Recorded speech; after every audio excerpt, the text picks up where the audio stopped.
pemirsa, pada episode kali ini kami akan menghadirkan ke hadapan Anda sosok perempuan parlemen. Beliau adalah seorang akademisi, aktif dalam berorganisasi, kemudian selalu lantang dalam menyuarakan kepentingan masyarakat.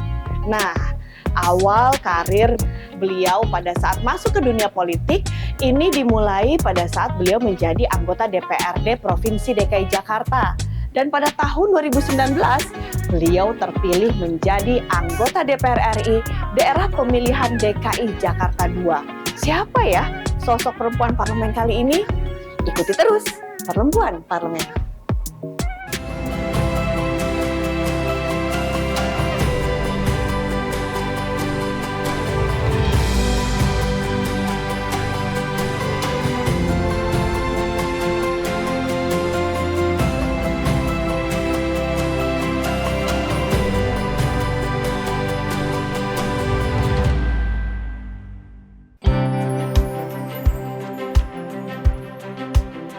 Assalamualaikum. Hai, Ibu, apa kabar? Apa kabar, Mbak Yus? Sehat-sehat Nice Ibu. to meet you. Nice to meet you Alhamdulillah. too. Aku boleh duduk? Boleh dong. Masa Terima- kita berdiri? Tata batingi dong. Aduh, kayaknya serius banget deh baca bukunya. Iya nih buku lagi apa baca sih? buku tentang rumus produktivitas keluarga. Aduh, berat nih kayaknya pembahasannya. Tuh, pemirsa, Gitu loh. sekarang saya duduk bersama Wakil Ketua Komisi 9 DPR RI, perempuan parlemen loh, ya yang saat ini sudah menjabat dan masuk di tahun terakhir masa Insya periode ini. Allah. Bismillah. Semoga sehat-sehat selalu Ibu. Amin. Ini pemirsa ya bertemu dengan salah satu perempuan parlemen yang bernama Ibu Kurniasi Mufidayati. Nah, baru sekarang setelah 3 kali janjian. Kita udah 3 kali janjian, bener kan Ibu ya? Udah 3 kali. Ternyata memang kan ada yang bilang, Ibu tuh paling seneng ya favoritnya kalau nggak masak, baca buku. Nah, ditemuinnya emang beneran lagi baca buku. Iya, soalnya baca buku itu buat keseimbangan otak kanan dan otak kiri kita. Nah, Kalau terlalu serius itu kan otak kirinya jalan terus tuh harus diimbangi. tapi ada nggak tipe-tipe buku yang memang bisa menyeimbangkan nih antara misalnya otak kanan dan otak kiri? Iya, buku-buku yang ringan. Oh, buku-buku ringan. Ya, kayak dulu aku paling suka tuh semua seri 5 sekawan tuh aku baca habis. Oh, Terus kayak gitu. buku-buku Agatha Christie itu. Pokoknya Ternyata. yang bikin kita bisa melihat sisi lain kehidupan dunia gitu Ternyata loh. penggemar novel Agatha Christie. Wah, seru nih kayaknya kalau misalnya ngobrol sama Ibu. Tapi ya, kan kalau Ius juga kan mengetahui pengalaman Ibu sebelum masuk ke DPR tingkat pusat, DPR RI. Sebelumnya kan di DPRD Di Provinsi DKI Jakarta. DKI Jakarta. Itu kalau kita bicara perjuangan seorang perempuan menjadi anggota DPRD aja, itu kan nggak mudah. Apa sih yang dipersiapkan saat itu? Sebenarnya awal ceritanya karena saya ditugaskan oleh PKS. Kalau di PKS itu kan menjadi anggota parlemen itu adalah penugasan ya, artinya bukan karena kita mencalonkan diri, tapi ditugaskan karena kita pengurus partai pada saat itu, ditugaskan untuk berjuang di DPRD Provinsi DKI Jakarta ya, karena memang saya melihat ada kesempatan untuk bisa berbakti bagi umat dan bangsa melalui parlemen.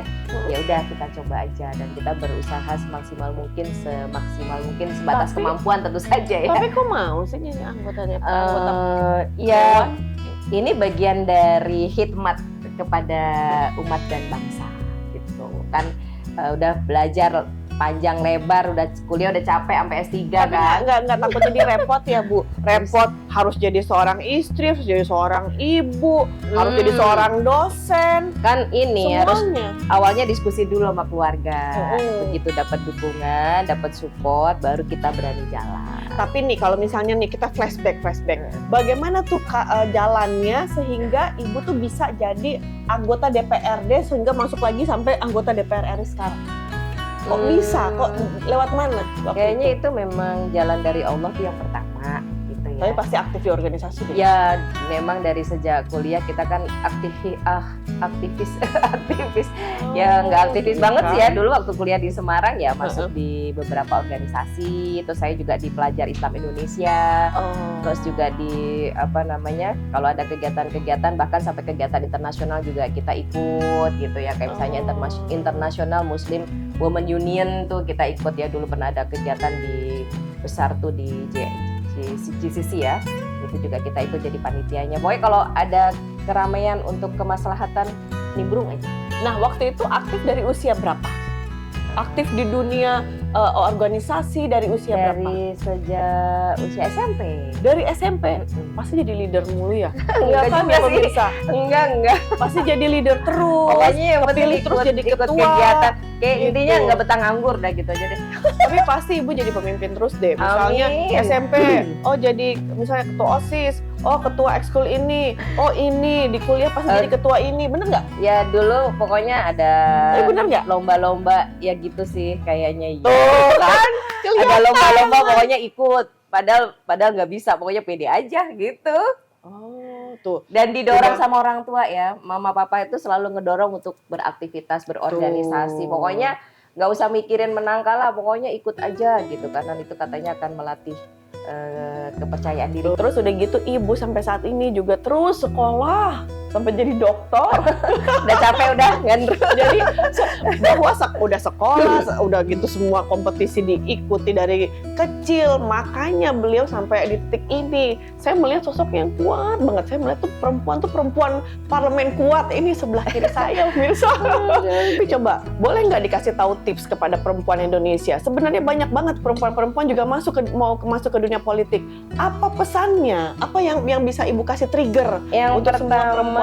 apa ya? Niat kali ya. Niatnya tuh niatnya memang kita berkhidmat gitu ya, bukan untuk mencari sesuatu yang berlebih-lebihan dari itu gitu ya. Jadi ya berkhidmat itu ya udah kita jalanin dengan alami aja. Namanya juga berkhidmat kan kepada masyarakat, kepada bangsa dan umat gitu. Ya, Kalau niatnya sesuatu yang agak muluk-muluk ya kayaknya bakalan stres kalau nggak tercapai. nih, udah niat, terus kita harus easy going. Terbukti pemirsa, ibu sebelah kiri saya itu nggak ada kerutan. Karena easy going, jadinya awet muda terus. Amin, ya Allah. Asik-asik aja makanya. Amin. Nah, ibu sebelum kita bicaranya lebih dalam, boleh dong Yus diajak-ajak dong muter lantai 3 nih, udah lama nggak kesini. Oke. Ya kita pindah Di sana ada sudut yang sangat menyenangkan. Ayo, Pokoknya mau keren lihat. banget. Yuk. Ayo, ya kita kesana ya pemirsa ya. Ikutin kita ya. Nah, yuk.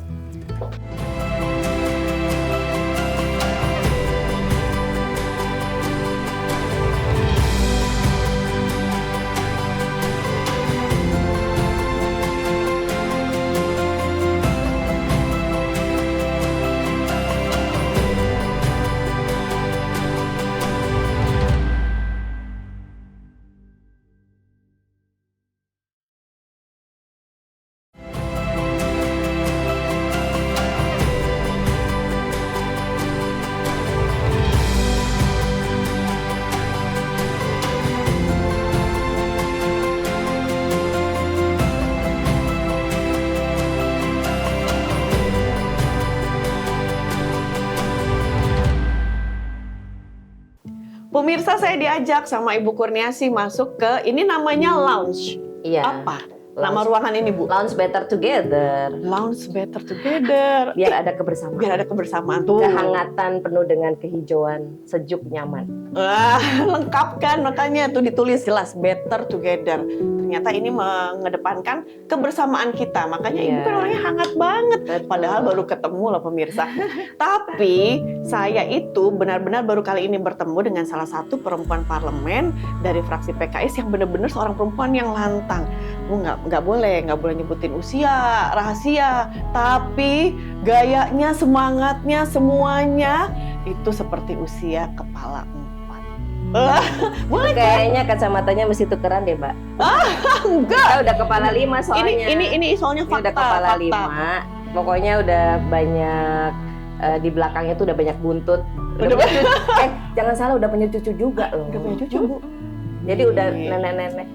udah punya cucu pemirsa. Ibu bilangnya udah punya cucu, tapi perjuangan beliau sebagai wakil ketua Komisi 9 itu sangat concern sekali dengan yang namanya pekerja migran Indonesia.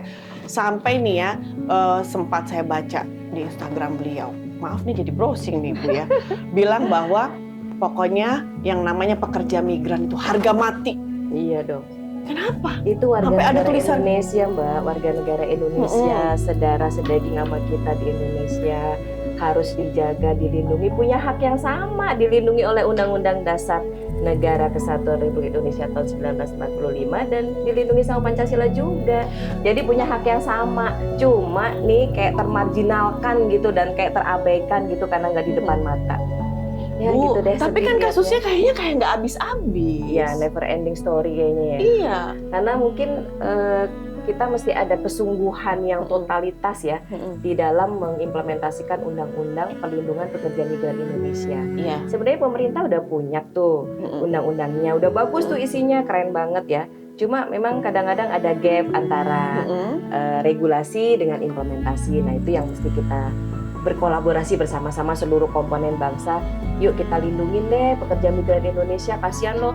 Sebenarnya teman-teman itu nggak mau banget loh kerja di sana kalau mereka cerita ya. Hah? Sebenarnya? Iya, Sebenarnya? karena kalau di Indonesia tuh ataupun di daerahnya ada pekerjaan, ngapain jauh-jauh ke sana? Tapi Ninggalin banyak. keluarga, ninggalin laki, ninggalin bini, ninggalin anak. Tapi kenapa kenyataannya banyak sekali warga negara Indonesia malah bekerja ke luar negeri dengan iming-iming misalnya gajinya lebih besar, jauh lebih besar, bahkan ngebela-belain jadi PMI ilegal. Iya. Kenapa? Unprocedural.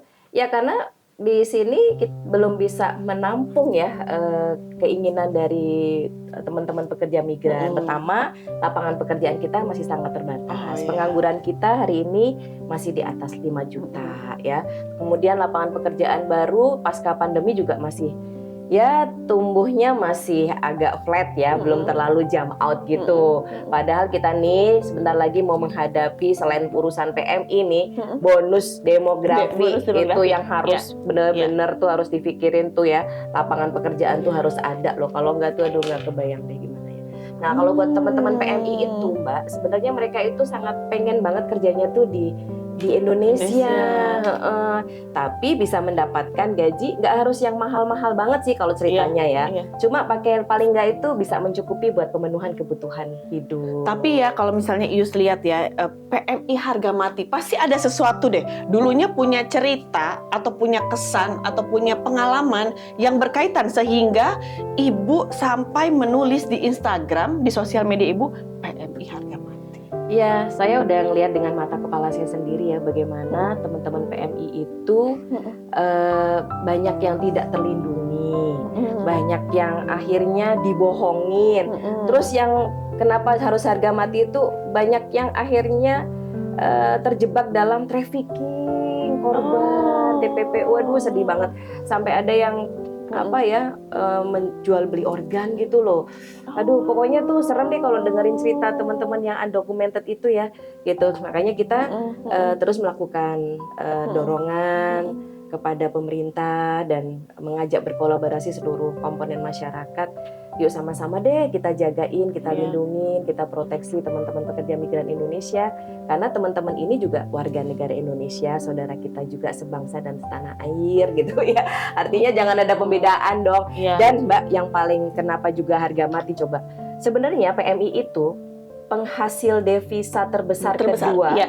Tapi Bu, sebagai seorang perempuan, wakil ketua Komisi 9, apa sih yang memang nanti kita tuh sebagai perempuan dengan posisi seperti Ibu sekarang yang bisa dilakukan untuk pekerja migran Indonesia? Ya, apa juga yang sudah pernah dilakukan? Ya, pekerja migran Indonesia itu rata-rata sebagian besar perempuan.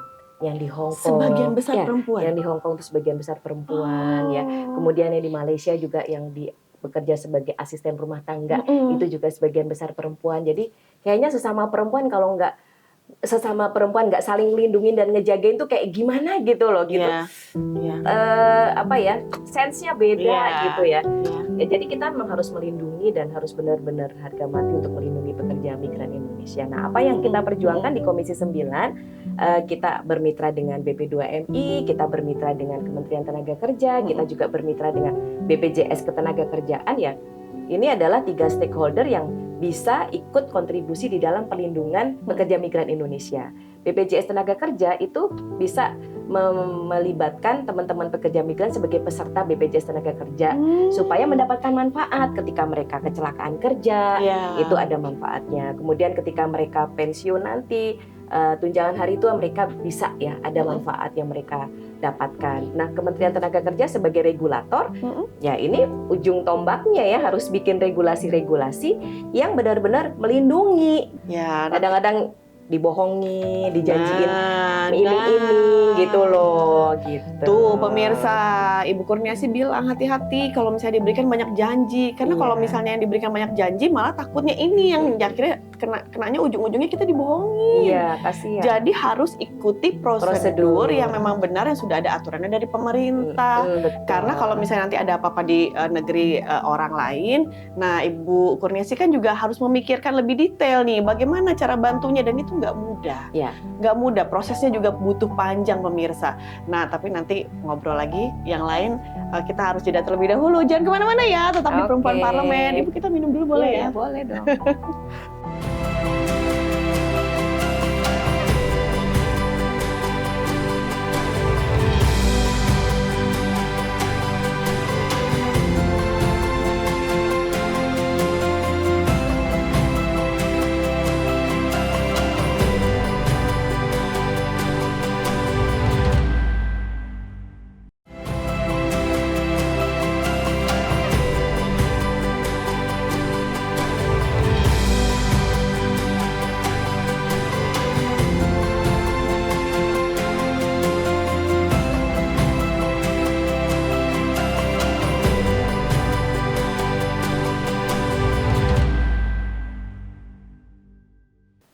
Seru deh pemirsa kalau misalnya ngobrol sama Ibu Kurniasi, karena saya merasa kayak nggak orang baru ketemu, nggak seperti kita baru baru kenal, tapi benar-benar kayak udah ngobrol lama. Kayaknya lebay banget deh. Sama kayak seorang kakak, karena ternyata ngobrol-ngobrol di luar segmen ini. Oh, Ibu ternyata dosen juga.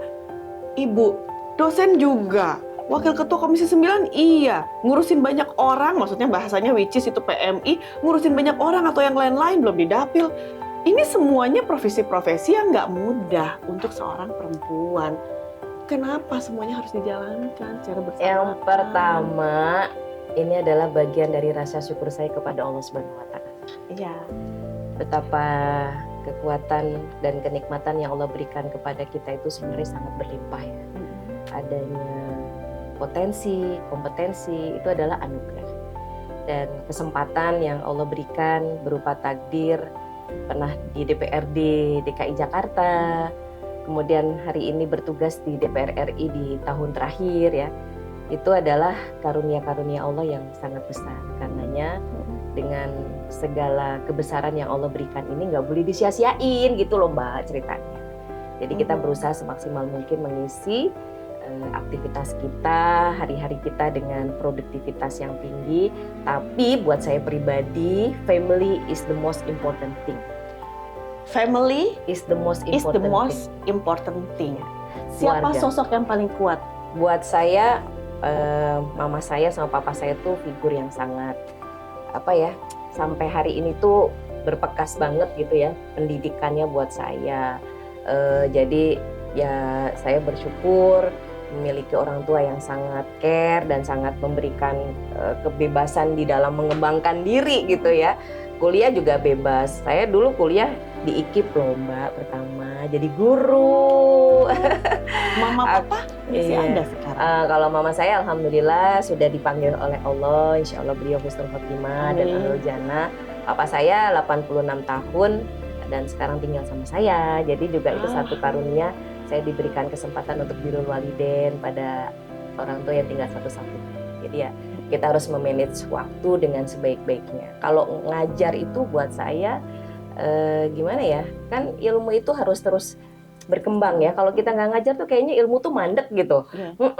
Nah, tugas saya di DPR itu melengkapi kekayaan experience ketika kita ingin bikin tulisan. Bu, tapi Is melihat deh sosok papa mama tuh yang memang benar-benar suami istri, pasangan yang sangat kuat, dan kemudian punya cinta yang sangat besar sehingga bisa menciptakan anaknya sekarang setegar ini. Dan saya punya prinsip, karena mama saya udah nggak ada, kan katanya yang nggak terputus itu adalah anak yang solihah. Jadi berusaha semaksimal mungkin biar pahalanya ngalir terus buat mama almarhum. Ada yang kenangan yang nggak bisa diurai nggak sama mama? Kalau sama mama ya banyak banget ya story. Satu dong. Apa ya? Ya mama tuh selalu kasih nasihat. Pokoknya kamu tuh harus ingat Allah, katanya gitu. Terus harus berprestasi dan harus bermanfaat untuk masyarakat. Tuh pesannya 3. Ingat Allah, berprestasi, sama bermanfaat untuk masyarakat. Gitu. Dan saya juga bersyukur punya suami yang totally support, anak-anak yang totally support ya terhadap semua tugas-tugas yang ada ya. Kalau dosen sih emang kayaknya udah menyatu gitu. Jadi nggak bisa ditinggalin, dan sekarang kan mudah ya, bisa pakai online kan ngajarnya kan, jadi tetap ngajar. Nah kalau misalnya ini kan perempuan dibilang adalah teman dekat ayahnya atau papahnya. Nah bagaimana sekarang kesan kepada papa? Oh, kalau papa tuh ini fighter banget ya. Jadi beliau sudah 86 tahun, tapi kalau jalan nggak mau pakai tongkat, nggak mau pakai kursi roda, masih nyetir sendiri dong, sholat ke masjid, luar biasa. Jadi sekarang waktu di Pekalongan ya, tapi sekarang karena di sini ya harus kita backupin banget, tapi tetap merasa masih kuat gitu lah. Ada nggak sih yang bikin masih, kalau kita bicara, masih mengeluarkan rasa haru untuk papa mama, kesan papa mama nih berdua sosok orang tua? Ya kalau papa tuh juga memberikan contoh banget ya, karena beliau didikan dari Jepang, jadi semua high spiritnya gitu ya. Yang paling berkesan kalau buat papa itu adalah struggle-nya beliau ya di tengah usia 86 tahun, sholat 5 waktu gak pernah tinggal dan gak pernah terlambat. Itu ngajarin kita banget. Kemudian baca Al-Quran tuh setiap waktu, ada waktu selalu baca Al-Quran, lalu memberikan contoh, dan itu memberikan suasana di rumah itu jadi penuh kehangatan.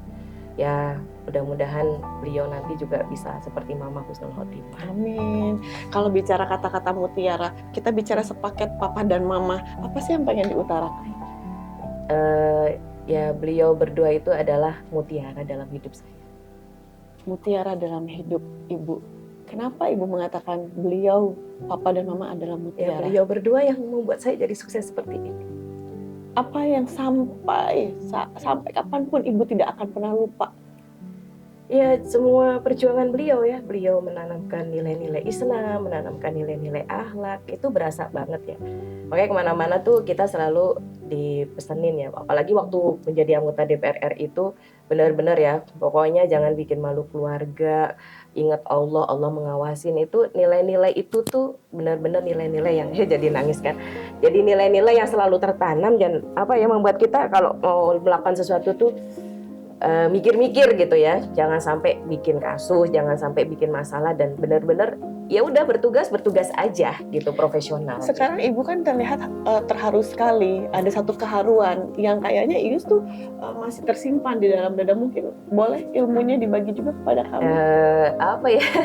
Ya intinya sih kita tahu bahwa orang tua itu kan insya Allah bisa membawa kita ke dalam surga, karena kita pengen cita-cita kita berakhir di surga, kita ingin husnul khotimah. Makanya ya birrul walidain adalah hal yang sangat penting buat saya. Dengan keluarga juga, suami dan anak-anak juga menjadi penting bagi saya, dan mereka adalah mutiara dalam hidup saya. Bu Kurniasih mengungkapkan semuanya barusan, dan benar-benar terlihat sekali dari keharuan beliau bahwa papa mama ini benar-benar bentuk satu mutiara dalam hatinya. Itu yang Ius lihat. Dan memang bentuk pengabdian yang beliau berikan untuk papa dan mama ini luar biasa besarnya. Nggak bisa juga saya secara pribadi bisa ngungkapin dengan kata-kata, karena memang itu terlihat, tergambar sekali dari bagaimana cara ibu mengungkapkan rasa cintanya kepada papa, mama, suami, dan anak-anak di rumah. Dan saatnya kita menjadi orang tua sebaik sebaik mama dan papa buat anak-anak kita. Amin, amin ya robbal alamin. Semoga semua tujuan ibu tercapai. Amin. Ibu juga sehat-sehat terus. Amin, sama Mbak Yus juga sehat-sehat semuanya. Amin. Persiapan buat tahun selanjutnya kita jalanin semaksimal mungkin semampu kita. Amin. Allah punya takdir yang selalu terbaik untuk kita. Dan masa periode setahun ini terlaksana dengan baik. Insya Allah, amin. Masa terakhir 1 tahun ini semuanya juga selesai dengan sempurna. Amin ya mujibah Sesuai dengan sailin. doa Ibu Kurniasi saat tahun 2019 dilantik. Untuk menutup acara kali ini, Ibu, kita berikan slogan dulu acara Perempuan Parlemen, yaitu Maju Terus Perempuan Indonesia, dengan bentuk kelantangan dari seorang perempuan Wakil Ketua Komisi 9 DPR RI. Kita sama-sama ya, Bu. 1, 2, 3. Maju terus perempuan Indonesia. Sampai jumpa. Semangat perempuan Indonesia. Semangat. Ibu terima kasih. Makasih, thank you. Ibu keren.